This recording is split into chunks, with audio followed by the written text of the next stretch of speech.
Hi there. My name's Keto. You can call me Caetus Aurelius. It's my Latin name that I've given to myself. In this video, I'd like to talk about my experiences so far learning Latin, especially, or Latin, I don't know, especially in regards to the textbook Lingua Latina per se Illustrata Familia Romana, which was, I guess, I originally discovered, like a lot of other people, through the videos of Luke Ranieri, who's a fantastic kind of YouTuber. He makes a lot of great videos about Latin and ancient Greek and a few other languages as well, but mostly those two, kind of two classic languages of classics. And yeah, so I'd also like to talk about my experiences learning Latin so far. So bear with me as I talk about that. But yeah, here we go. Uh, so bear in mind that I'm recording this beforehand, and I'll put footage over it. Perhaps of me like flipping through the book, or also colloquia personarum, which I will be talking about as well. I also am sorry if the audio isn't the best quality. My microphone that I'm typically using and the audio unit that I use is not really working. I think it's because I updated my computer, so that happens. Thank you, Apple. Um, but yeah, I figure let's just get started right with my thoughts on the book, and then I'll have some bigger, more broad ideas about learning, what I plan to do, what I think has worked. But I guess I should start with a little bit about who I am, what I've studied, that kind of thing. So I study literature, specifically, I'm an English major at my university. And I became interested in studying Latin originally, actually, because of Familia Romana, which is funny. But I saw this video kind of describing it, talking about, learning and how it worked, the fact that it was all in Latin. It really interested me. And so about 2 years ago, I wanted to start studying, but I didn't actually start until I had the availability in my schedule to take the class almost like an elective. It's my final year of my bachelor's degree. So yeah, I started taking Latin in school, and then I also um, started using the book and a few other books, which I'll get to. But also, oh, I should also, so I started like probably end of August 2023, and it is now April 17th, 2024 when I'm recording this. So that's a good chunk of months, maybe 9 or so. I'm not really sure. Don't criticize me on my math. I'm an English major, not a math major, for a reason. um, but yeah, and then outside of that, I took Spanish in high school, so I had a familiarity with a Romance language, and I'm also, I guess I'd say, fluent in French. French was the first language that I studied really to the point of what you might call fluency. I can really talk to anyone just about anything. I read literature, or some literature. I'm still kind of getting into it with French. Literature is definitely a difficult thing to read, and that's another challenge with Latin, is that the main reason why most people learn it is for the sake of learning to read literature. I can't really think of many other reasons, perhaps other than someone's a more traditional kind of Catholic and they want to go to the Latin Mass. That might be a reason, but whatever your reason is, I think it's all valid. Some people just want to speak Latin, which is curious, but hey, that's definitely a community that exists, and there are people out there for those people to engage with, which is great. And then I've also studied some Russian. I'm studying modern Greek right now. I'm preparing for a trip. Excuse me. And let me think. Yeah, oh, I also took Old English, which I really enjoyed. Fantastic language. I only took one semester of it because that's all they offered at my university. I'd really love to keep studying it once I have more time. Evidently, senior year, plus studying a language on your own, plus I'm taking a French class as well right now. So it's a lot on my plate, but it's definitely all worth it, I think. Learning languages and discovering how much I enjoyed learning them it's been really integral to kind of personal growth of mine. But enough about that. Let's actually dive into the Lingua Latina series and book, really the first half. I did just receive in the mail Orberg's commentary or edition of De Bello Gallico, or de bello gallico. I have trouble with the long vowels, but we can get to that. I'd say I'd like to preface this because this review is going to seem very negative, and I don't want it to seem that way, but I've noticed, even though I have overwhelmingly positive feelings about the book series, like probably 80% of my feelings are positive. I think you've probably heard probably all the critiques and all the pros of the book because it's fantastic. But I just like to talk about more of the cons in the sense of it's actually like, just know if you use this book and it fits your style of learning, you're gonna love it. It's gonna be fantastic. It's really an exceptional, magnificent piece of linguistic pedagogy. There's very few, or there are very few things that are similar or teach as well as this book does, especially to an autodidact. But I think there are certain things that this book and some people who really are obsessed with the book might, I don't want to say deceiving in the sense it's like some kind of negative or like purposefully evil sort of thing that people are doing. Not at all. It's just more that there are cons to this book and to I'd say, a method that is so a bit focused solely on grammar with a language that is, uh, especially like if you're modern, or sorry, your native language is a modern language like English. I do think that I'll get into this much deeper, that grammatical study is absolutely imperative when it comes to studying Latin. But I think, though, that what people might traditionally call like the grammar translation method, quote unquote, is, more invalid than a kind of reading method. And so I think my kind of, not thesis, this isn't a paper, it's more just a review. My thesis of this is that you need a little bit of both, and some of one and some of the other, to become a proficient user of Latin. And this is just, I'm not fully there yet, so don't completely take my word on it, but this is also coming from my experience learning other languages, particularly French.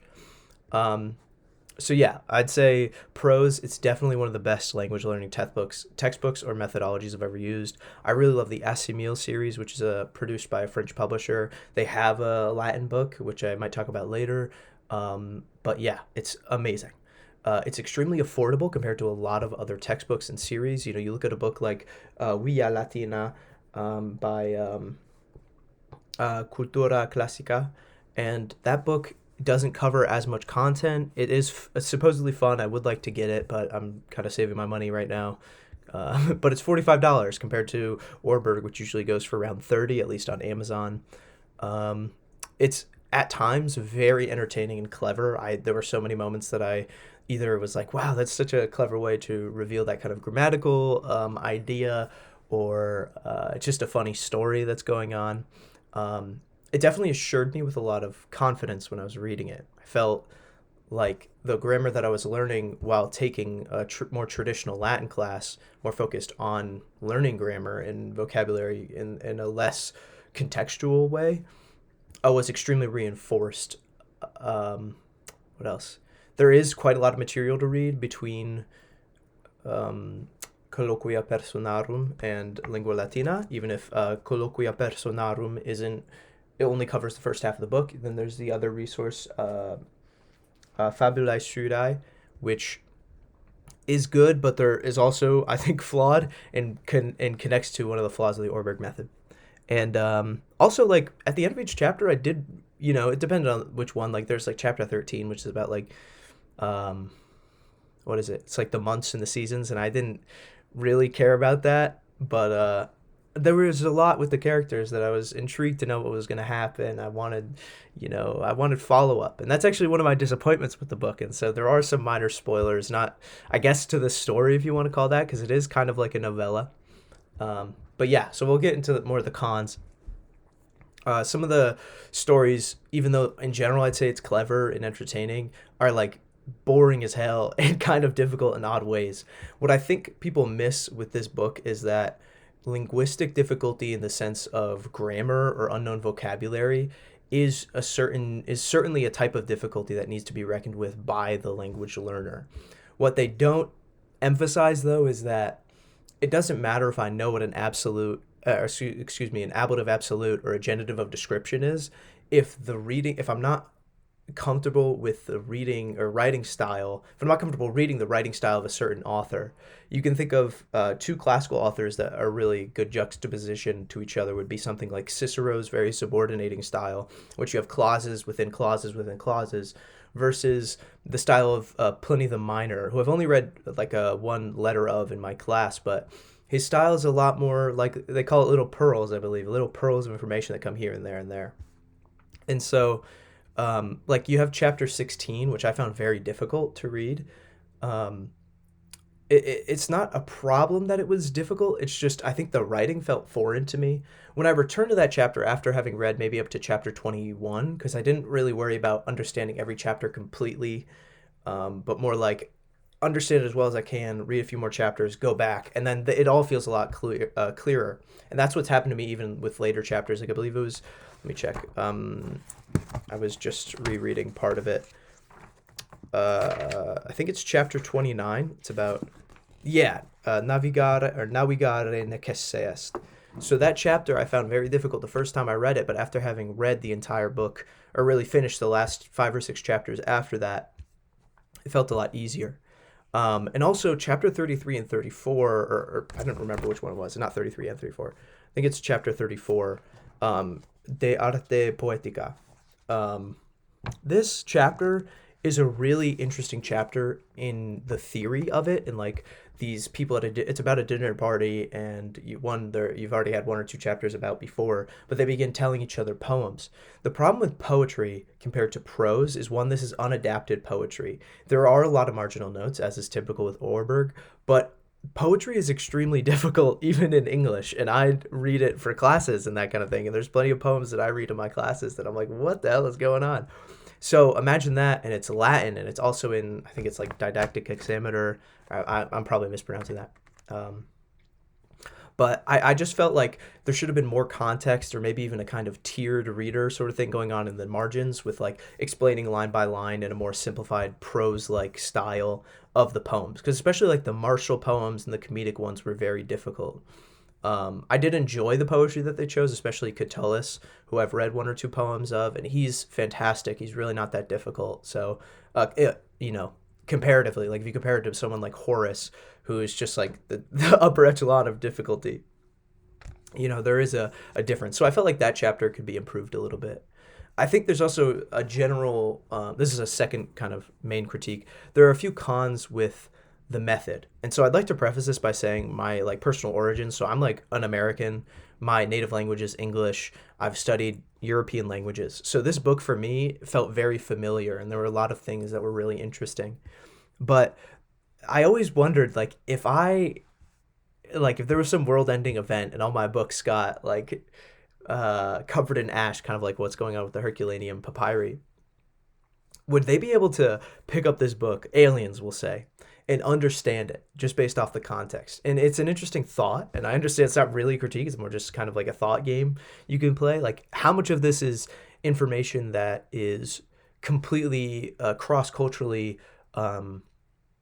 interchangeable? And so I don't think the book has to be like that. It's obviously, I think, a bit intended for Western audiences, and I really don't think that's a problem. But I think it's a reasonable critique and a thing to think about, like how much of this is really possible to be used as a perfect, like, oh, you don't need to know anything, you could just read it and understand. It's like the cultural difference wasn't too bad, because again, I'm someone from like what we call the West. But I wonder if it could teach like anyone Latin. There are countries with different ways of counting the days and the years and the seasons and the months. So it's like there's always going to be that slight difference. And that isn't a critique. It's more just a thing. It's less of a critique and more of a thing I think people should be aware about when going into it. I also think knowing an Indo-European language, like if you only spoke Tamil, for example, or Georgian or something, Abenaki, one of these indigenous languages or languages that are completely different in structure, maybe you only speak Japanese, how easy would the book actually be to use, to understand? And this is again a little more of something I'm interested in rather than like an intense critique, but I don't think we could necessarily sell it as like this perfect textbook that anyone can pick up and just begin to understand Latin. And so I think also, if let's say you are Japanese and you really don't have a lot of connection with Western culture, how effective is this book at just teaching you the language? Like there are certain cultural things, certain ways of thinking in Indo-European languages that are cross-cultural. I've noticed it studying Russian, studying Latin, studying Old English.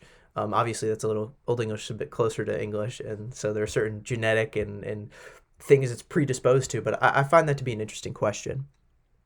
Um, Also, with the method in general, this is more of a critique. I really think grammar ought to be studied outright um, in probably your native language, because in having a teacher there also for me, and I understand this is not everyone's situation. If you're just an autodidact, this is probably the best you can do. It completely changes your experience with the grammar, with the text. Just, and this is also a personal thing because I learn really well with teachers more than autodidact autodidaction. I don't know, teaching myself. Um, and so I think that's an important thing. I don't think grammar and reading are polar opposites to each other, but really they complement each other. And another thing that I felt like is really necessary with this book is to listen to the chapters while you read them, but also just listening to them on their own. So I use the Legentibus app, and there's also the recordings by Luke Ranieri, who I mentioned prior.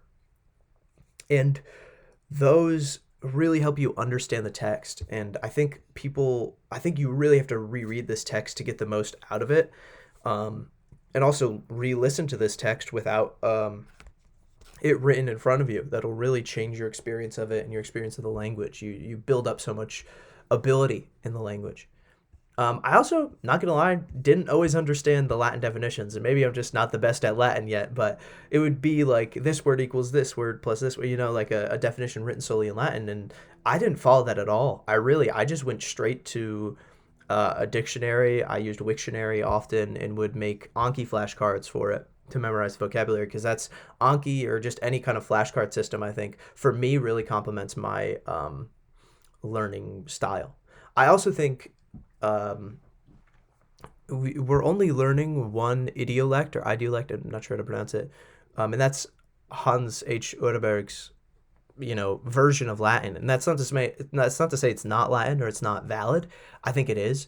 But when you learn solely through one person's voice, you don't get the full expression of the language. And I think this applies to any language. Like, I don't think you should only learn from one textbook, let's say, or one series, one anything. I think you should really vary it. Try and find people that are completely different, that write in completely different ways. Because Orberg's idea of what Latin is and the way that Orberg uses Latin is different than everyone else. And that's not to say his is worse or better. It's more just you're only getting, this is what I'm talking about with linguistic difficulty.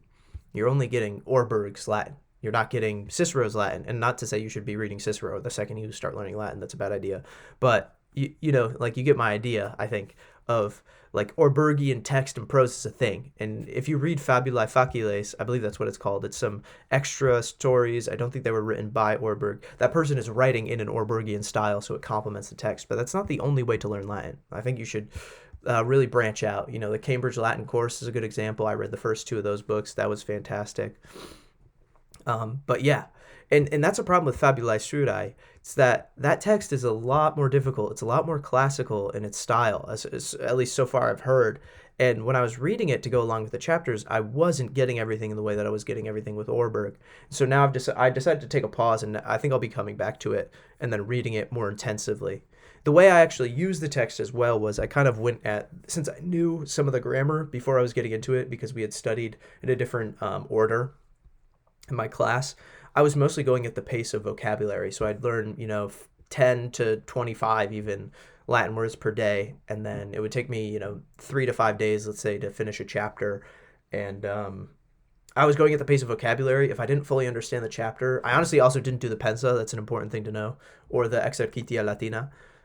I was just going back and rereading. And I felt that worked for me. But I think you have to reread with this book. It really changes it.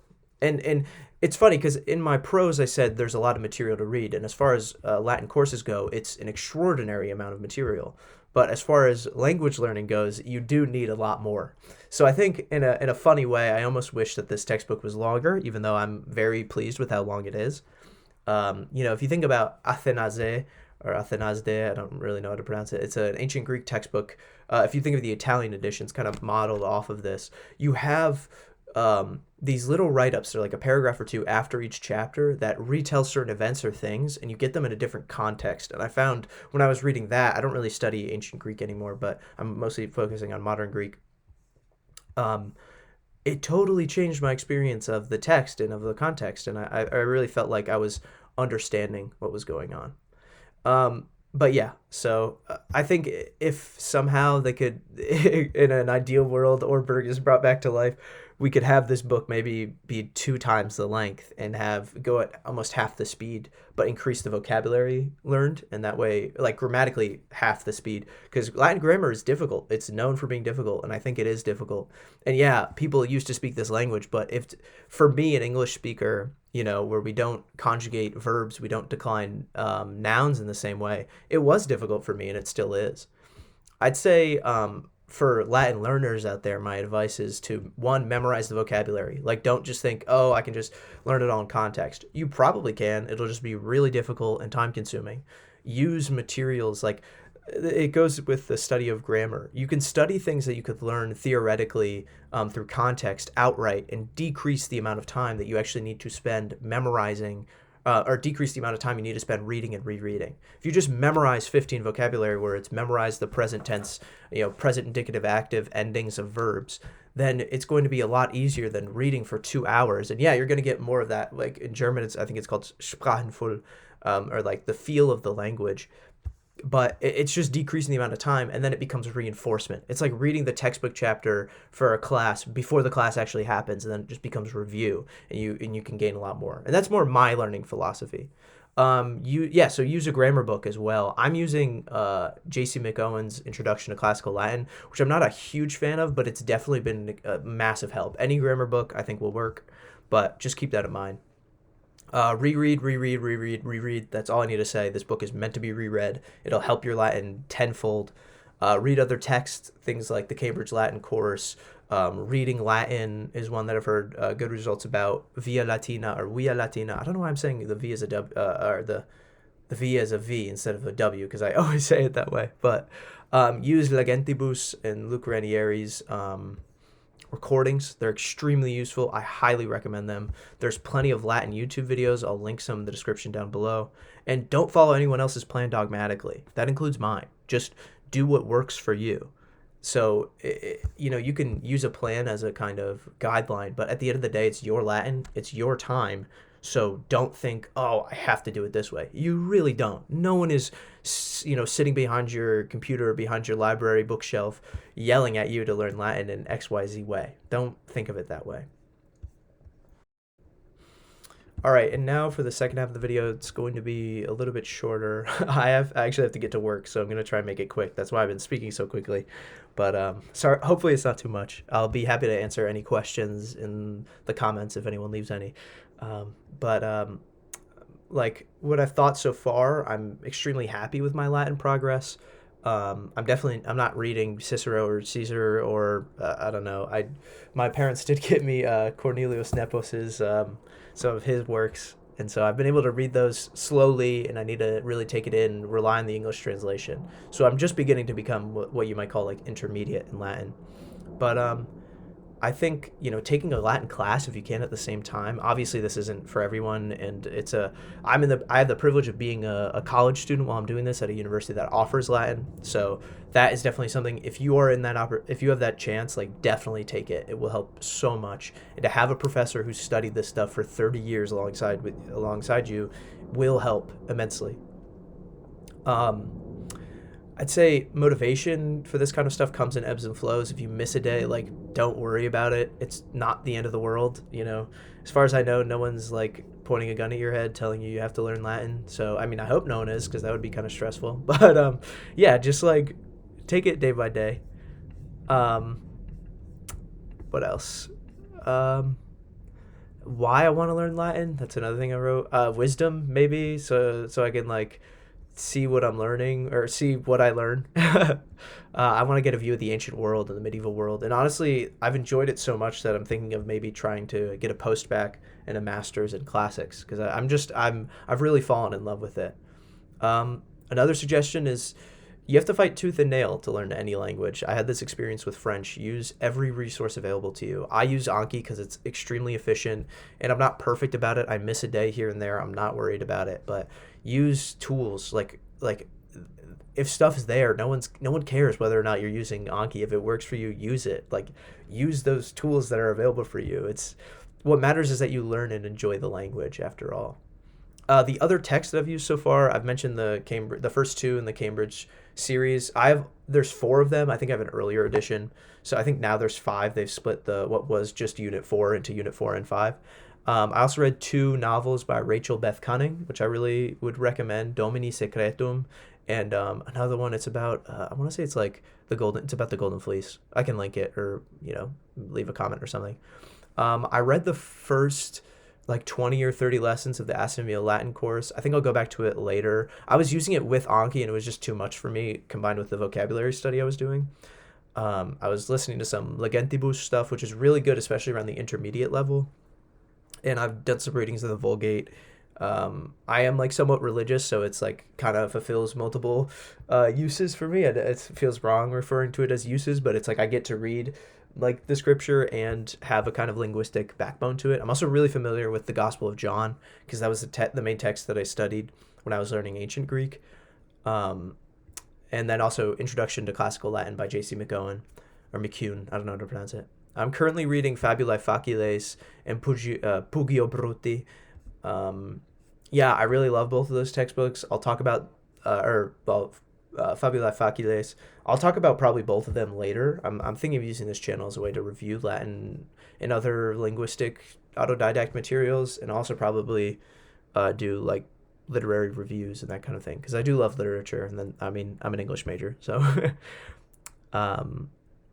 my later, what I'm planning on doing, there's definitely, I want to read more Readers by Rachel Beth Cunning. I have a few more that I have to read, especially Virgo Ardens, which a lot of people enjoy. There's Mima Maxi's Readers. I think the last one, I have a copy of it here, is Acta Muciorum. There's also Ora Maritima Pro Patria.